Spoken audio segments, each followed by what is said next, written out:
another exciting edition of Big Talk on Global Television.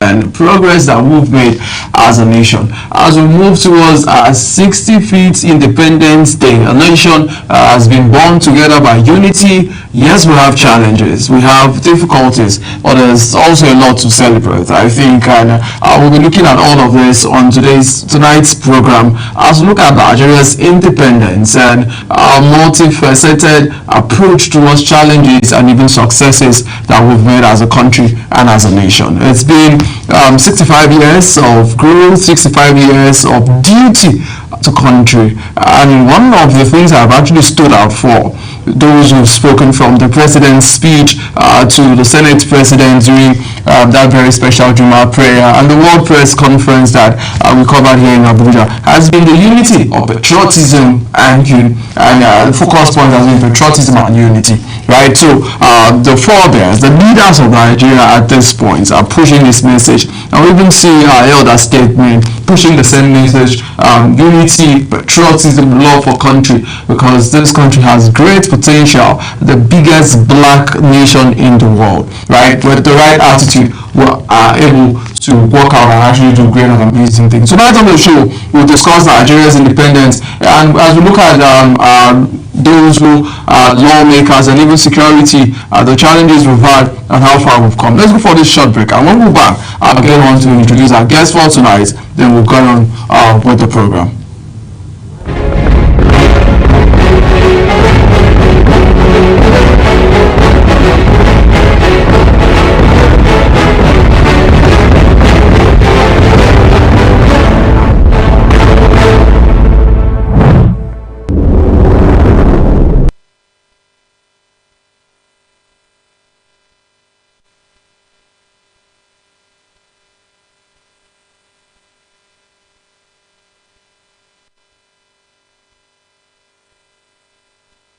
Alright, so tonight on the show, we're looking at Nigeria's independence, assessing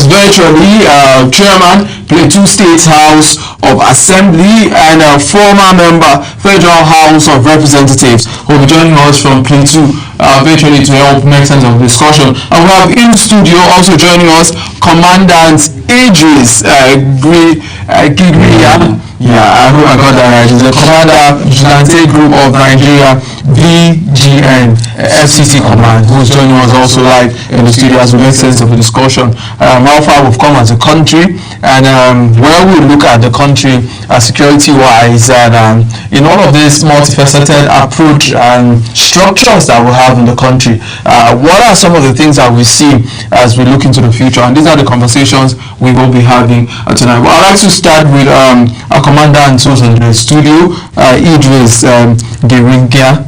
Who's actually in the studio with us, the FCT Commandant of the Vigilante Group of Nigeria. How's it been? Well, thank you very much. Let me come in this way. I want to thank everybody listening out there, and the studio personalities at large. We are happy to be part of this program. We should be looking at today. We are almost diving into 65 years of independence. A lot has been achieved, and by the special grace of God, we are owing the country the sacrifice, most especially to the patriotic Nigerians who had sacrificed life, blood, and soul to ensure this absolute unity today. And by the special grace of God, we are looking forward for further peace, coexistence, and absolute love.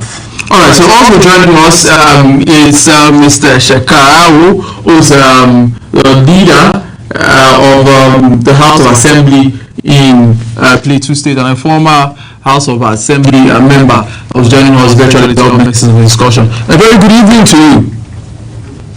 Yeah, good evening, How are you? And we have in the studio, let me do the introductions. We have in the studio the commandant of the Vigilante Group of Nigeria, FCT, Commander Idris, who's joined us also as we look at Nigeria's independence, assessing the nation's multifaceted progress. How has it been as a former lawmaker and a politician?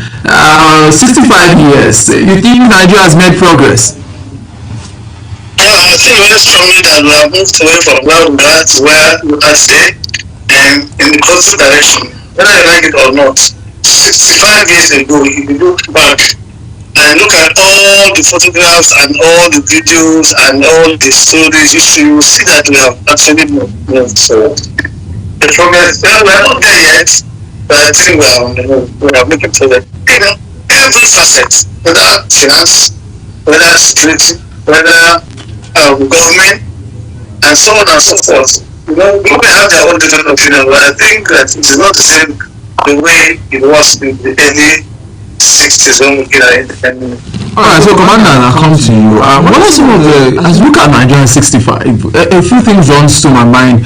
You're a security person, so we've had the metamorphosis of different security challenges over time. There was a time we had eyewear robbery. It was a big deal in the 2000s. Right? Later we had kidnapping in the early 27, 28, arising from militancy and all of that. Even till 2011, right?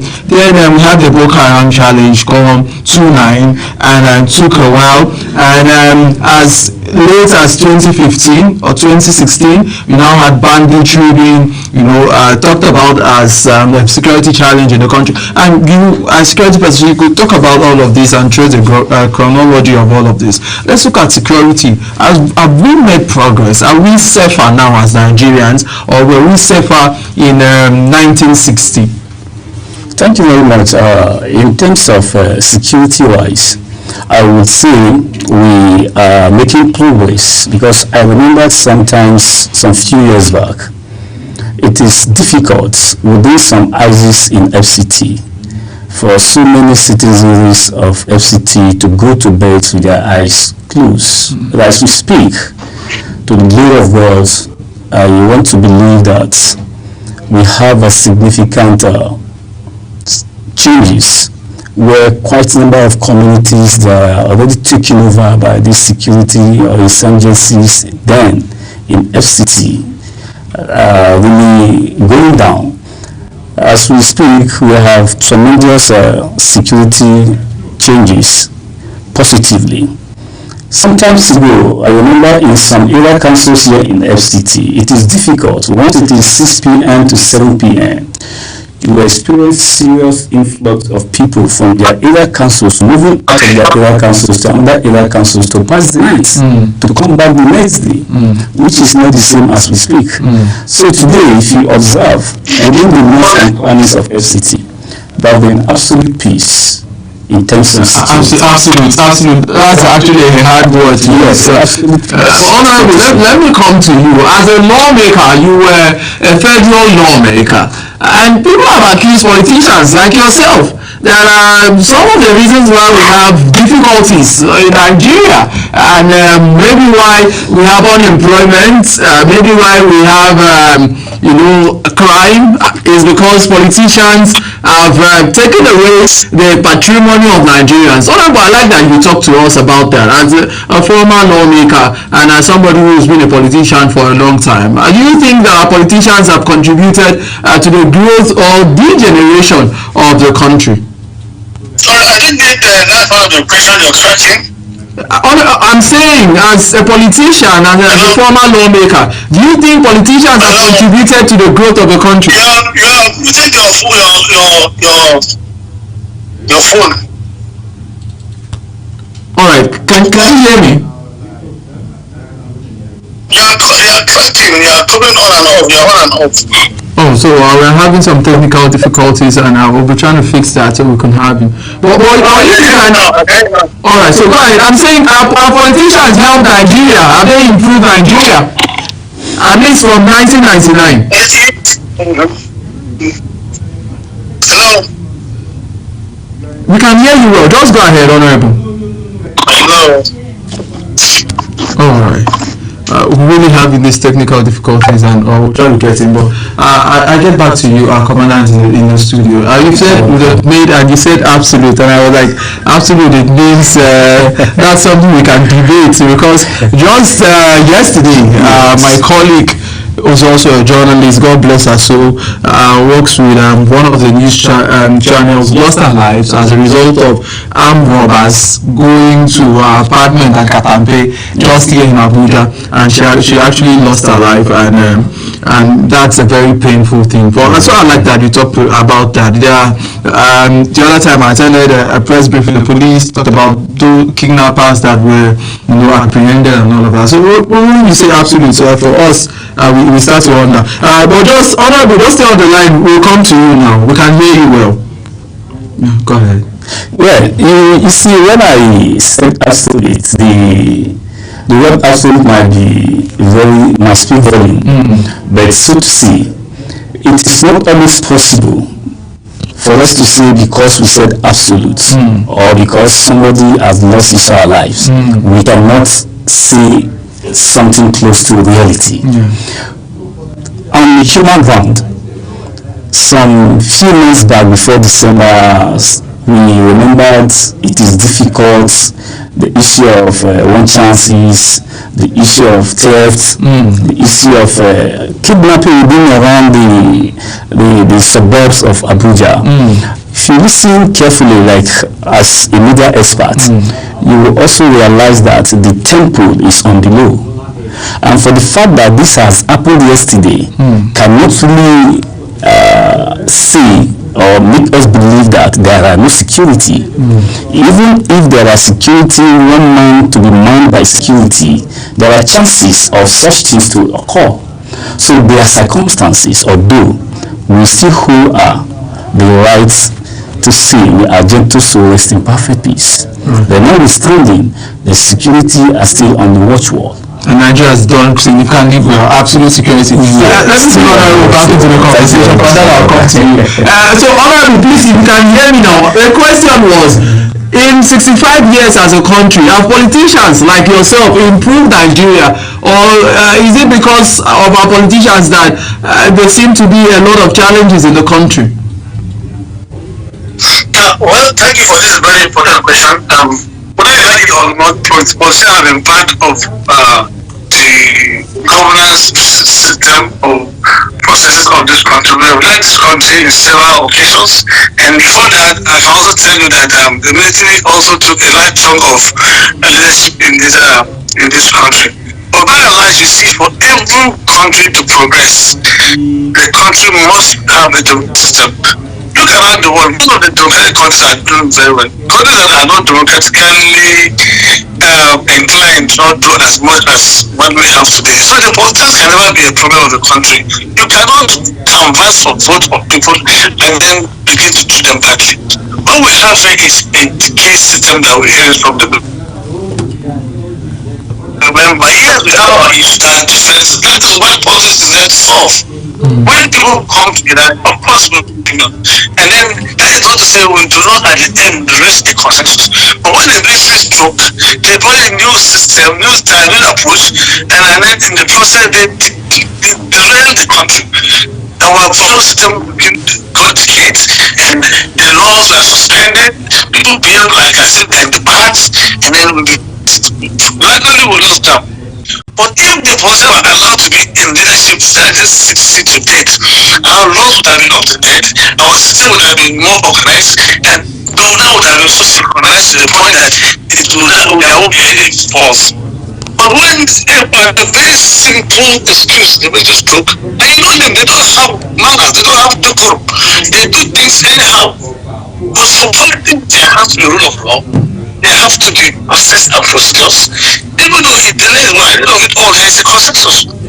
So it was a lot of consensus during when the military were in charge, and that was where we are now. And all the process are trying to do is to now get the country back in shape.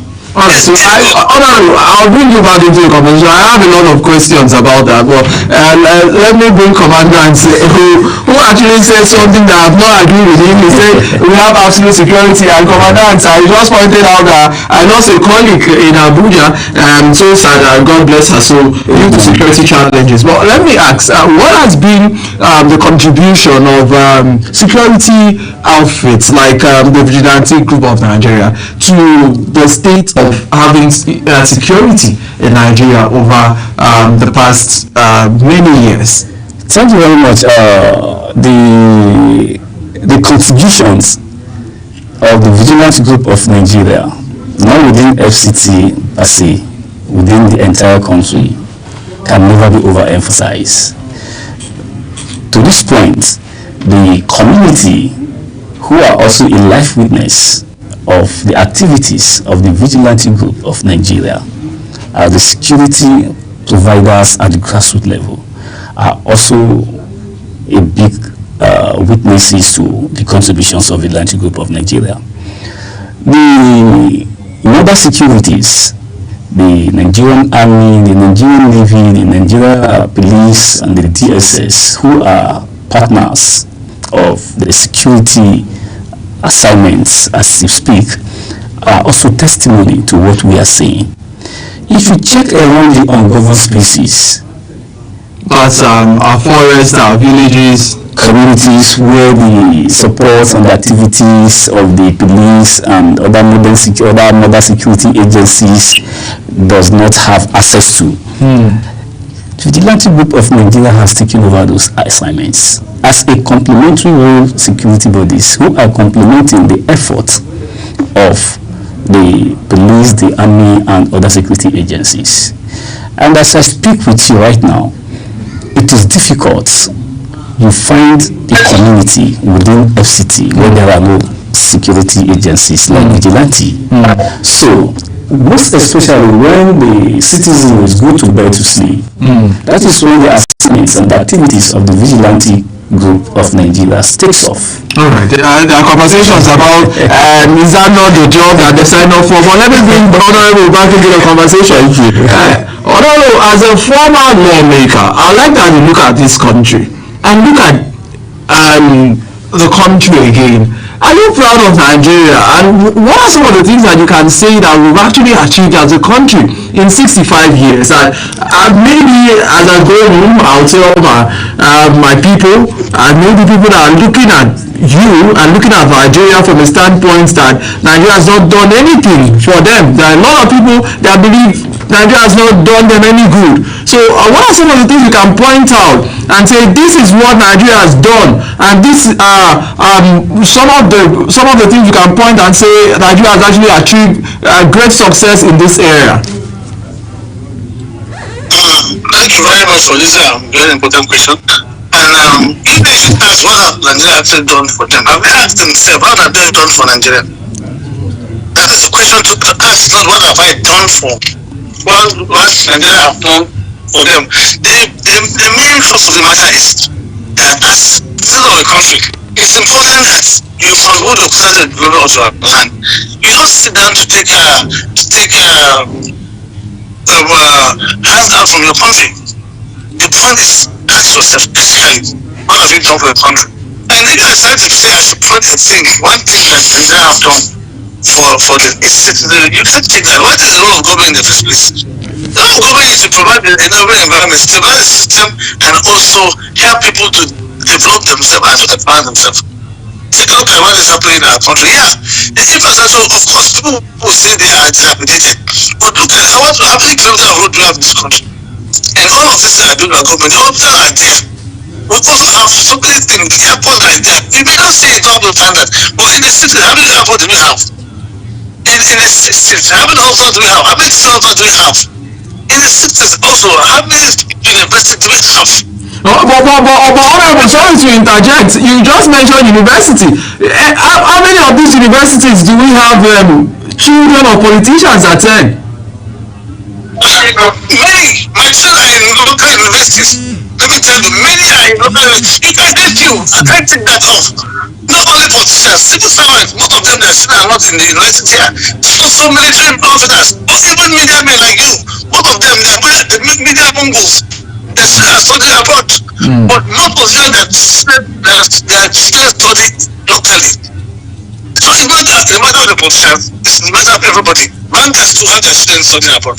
But the point is that having university you have is a matter of choice. Some people have so much money and they do their students will not mingle with the children of the commoners. And then they send people to abroad. It's not because the university are not there, it's because they choose not to allow their children to hang out with the children of the commoners. That's the whole thing. But if a child school in university here and become a graduate, then let me ask you one question. Of all the ministers we've had and the governors we've had, mention how many governors in this country are product of people that study abroad. The ministers we have mention how many of them are product of those that study abroad. Also our commissioners, ask them how many of them graduated from abroad and that are commissioners in Nigeria. 98% are people that graduated locally. So even if study abroad is a matter of choice. But what is most important is what did they get and what can you contribute. The universities are doing very well. It shows that people have preferences. Right. So it's not about politics. All of us are into this game. People have preferences because of ASU strike. People have preferences because of a lot of factors. Honorable, but I'll bring you back into the conversation. Maybe you just want to say something about why people have preferences, and let me bring commandants back to the conversation. Honorable, can you hear me? Yeah. What do we have? Like I said, it's a matter of structuring. Somebody knows it's a class issue. It's a class thing. Right. And what you mean? Okay, I can give you one example of my friend. He's also a politician. He was very sick. He had eye problem. He tried all the hospital in this country. There was no way he couldn't get a solution to his eye issue. He was about to go travel to India when he met a local doctor in the airport. He said, "What's your problem?" He said, "My problem is I tried out. I have done surgery, I've done so many things, but they couldn't go." The man said, "Come, let me help you." With less than 200,000, you think this country, this man gets his eyes. And he seems very clear now, he doesn't use the glasses anymore. So it's not like you travel abroad. Many people have gone abroad and they come back in coffee. They did that and they came back home. And so people go to South Korea and they got healed. Right. Like I said, people have this mentality that think that from abroad are better than what we have here. That's not the point. I'd like to believe that abroad has clearer pasture. Right. Okay. Yeah, thank you so much, Honorable. I'll bring you back to the conversation, but let me talk to Commandant. Let's reflect on national duty, because to go into security, it takes some form of patriotism. It takes some form of love of country. I think you could say what they like. I like that you reflect on how it has impacted you, and it has impacted the vigilante group of Nigeria, and patriotism, and how important it is, or it should be in our national discourse. Well, thank you very much. I want to also appreciate the fact that we are talking about patriotism. If one is not passionate about anything, it is difficult. He talks about patriotism. And on this aspect, if I want to say the most patriotic Nigerian is an average vigilance officer. The fact remains that it is not always easy for one to just wake up at night to say, I want to become a vigilant officer, to serve my community, to save life and properties of the good people of FCT, where salary is not involved, where there are no remunerations, no working materials, no allowances, and the rest of them. But for the sake of passion, of safety, of life and property, so many of these officers got involved. And that is why we kept appreciating one another, even though there is no money. Okay, now tell me, what if there is remuneration, or there is money involved, or finance involved? How are we sure that these officers will not be better and greater? So, like I was telling one of the police commissioners then in FCT, that the greatest sacrifice an average Nigerian can pledge to the soil of Nigeria is to put on the vigilante group of Nigerians uniform, where everybody needs. Today is 30th, unfailingly first or second, salaries will start running into everybody's account. You see ASA start jumping up. But where is sending anything to the vigilante apart from that and some concerned Nigerians? So the most passionate Nigerian is an average vigilant group of Nigeria. So I'm extending it now to the average Nigerian. In your work as a security person, have you seen patriotism being exhibited by Nigerians? Yes, we have. Like as we are talking right away, I remembered some times ago when we were talking about an office accommodation. We had written quite a number of letters to secure this, but we were not able to access it. Somebody just came and said that I want to give you a place. Your job is, in fact, is fantastic. I love your job. And it was on this ground that the vigilante group of Nigeria was given an office accommodation at regional market in Ede with over 10,000 lock-up shops. These were areas where if you are not man enough, some years back you cannot even go into the markets. But as we talk now, it's a safer place for business transactions, for safety of life and properties because of the presence of the vigilante group of Nigeria and the good Nigerians who are passionate also about the job.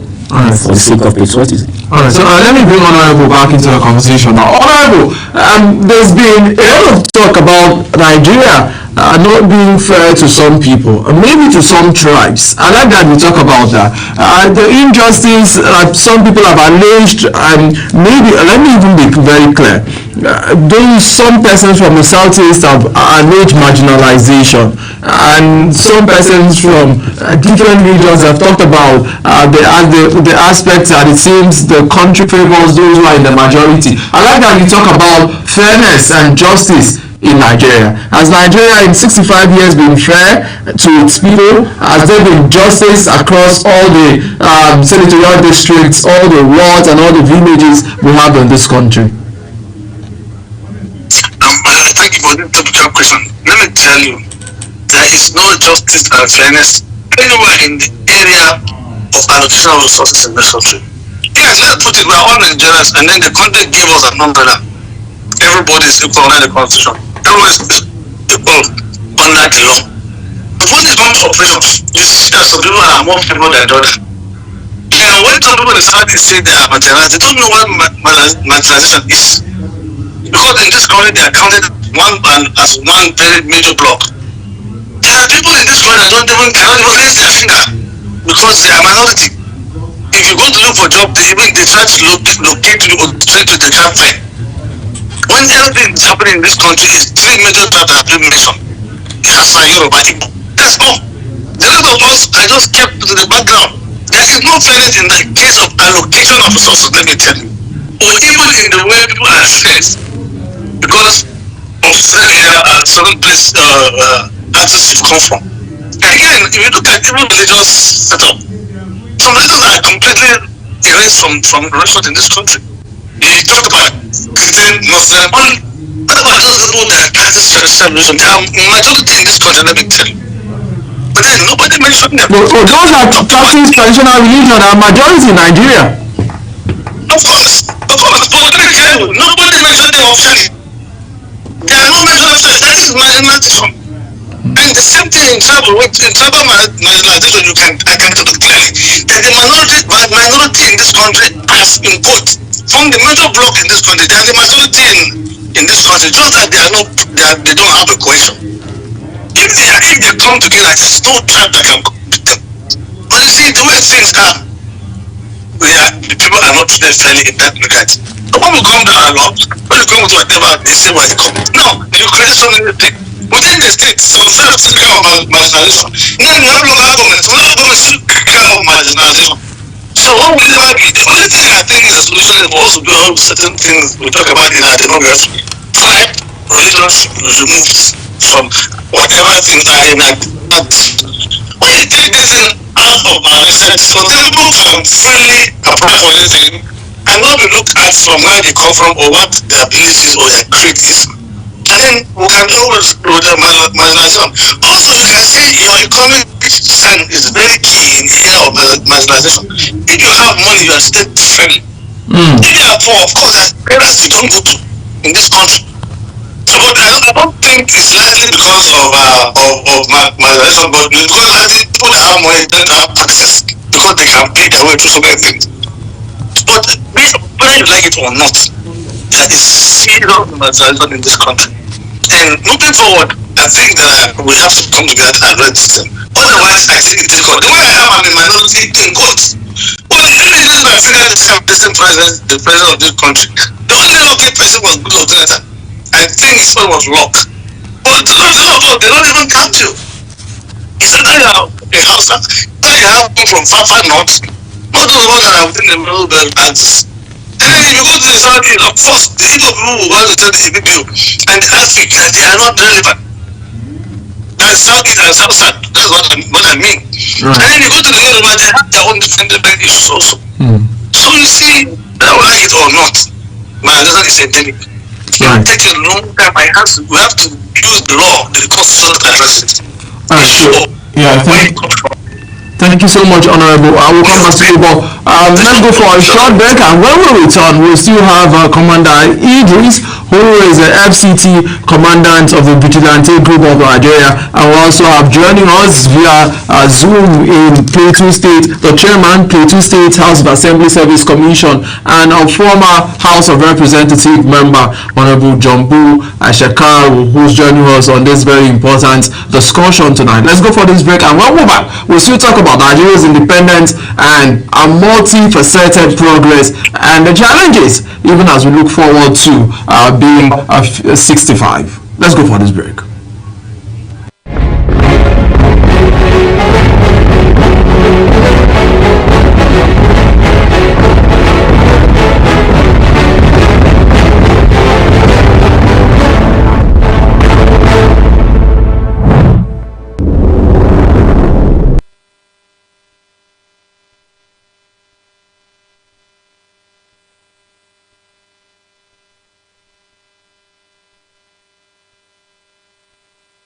Alright, tonight on the show, we'll look at Nigeria's independence, the progress we've made from the multifaceted challenges that we've had over time. In 65 years, it's been every day, many challenges. I wanted to say every day a new challenge, but it's not just one challenge. Every day we have new challenges facing and confronting Nigeria. And the two gentlemen who are helping us to make sense of the discussion is the FCT Commandant of the Vigilante Group of Nigeria, talking about Commandant Idris, who's joining us in Abuja Studio Live. And we also have joining us via Zoom, we have the Chairman of the Plateau State House of Assembly Service Commission and a former federal lawmaker who's joining us, Honorable Ashekaru, who's joining us from Plateau State to help make sense of the discussion. Thank you so much, gentlemen, for staying with us. Let's get back to the discussion. I'll come to you, Commandant. And there's been talks about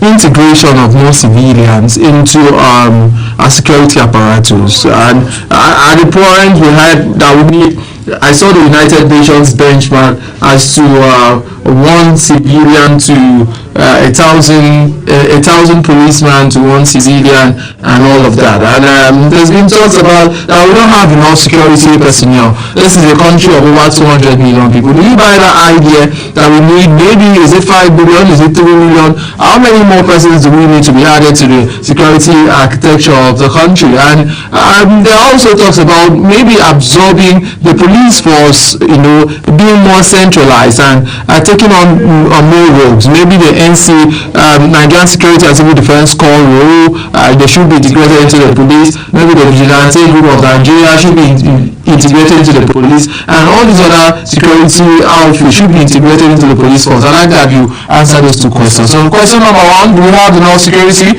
And 2, should we integrate these other security forces into the police? Thank you very much. You see, like the issue of more security agencies. You see, like some few days back, I was in an interview and I was saying something about the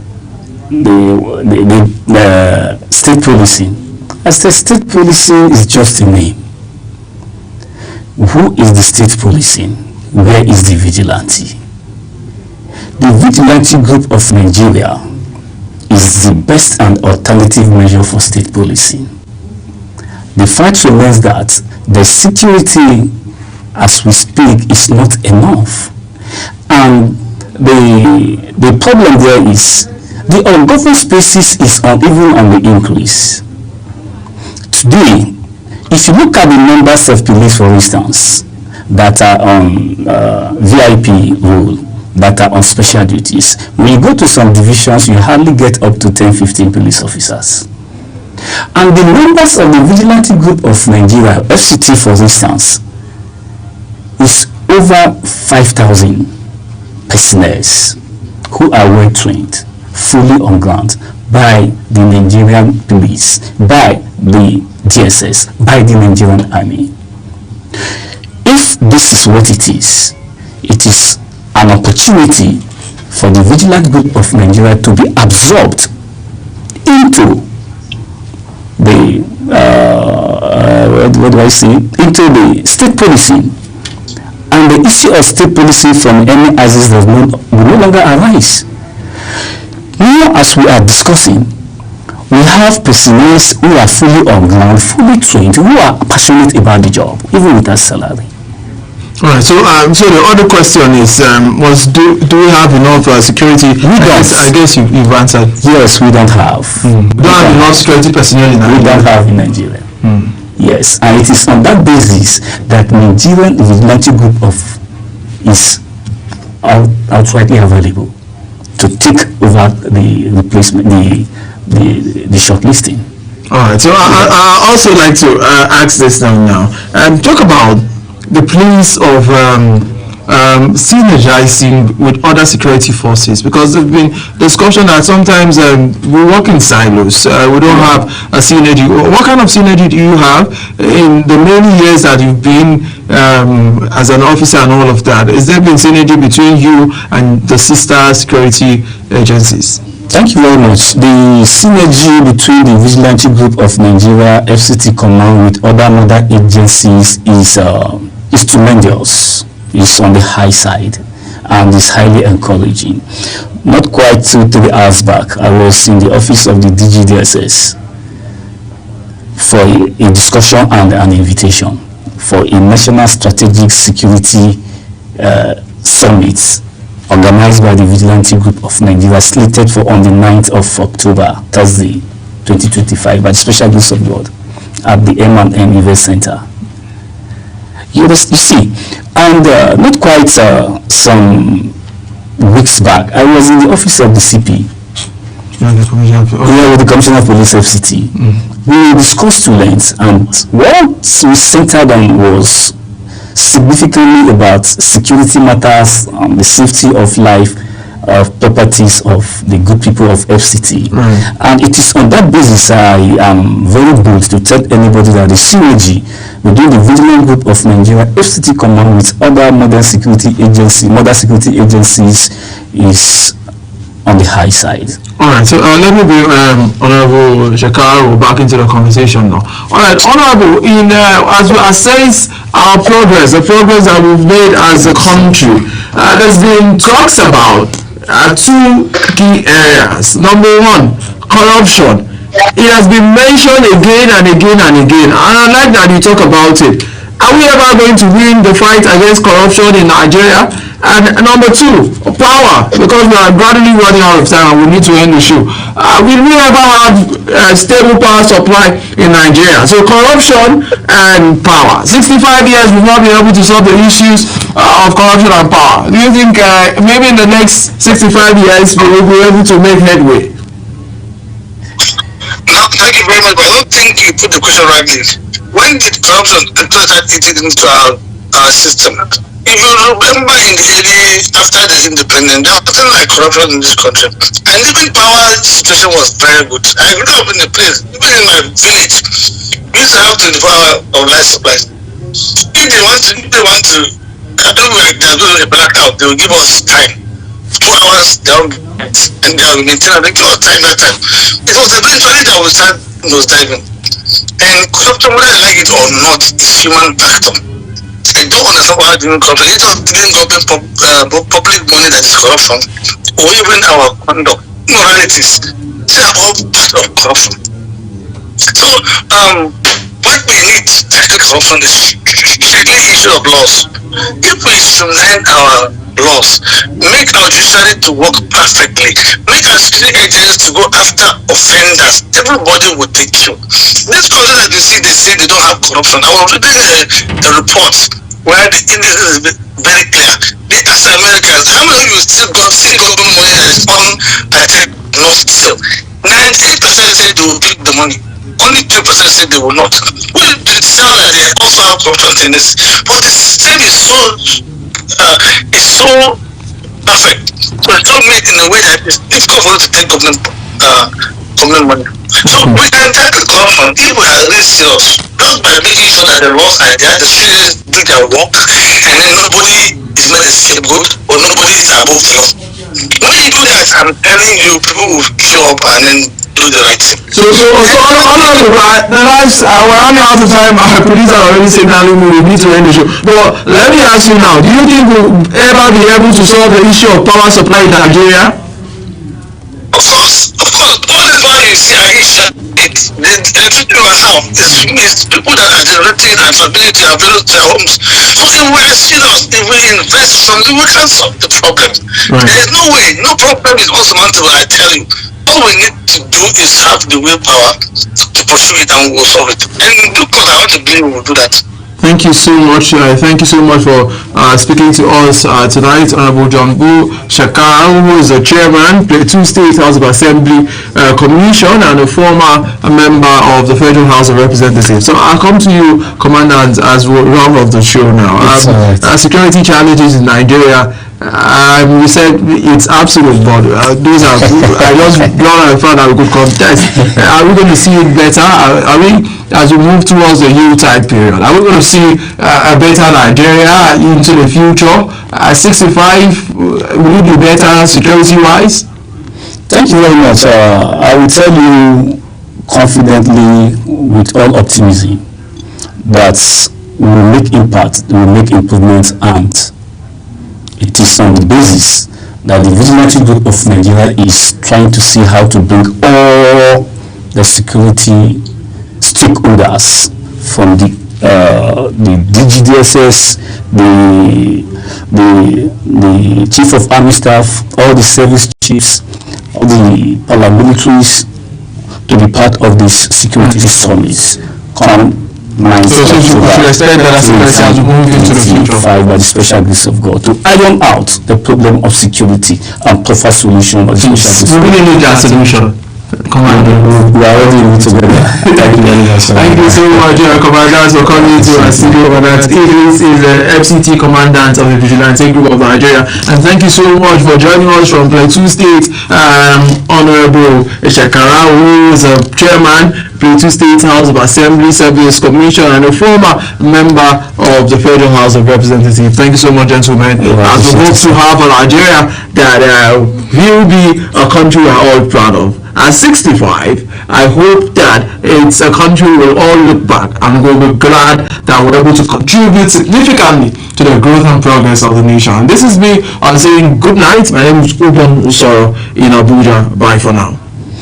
Thank you very much, sir.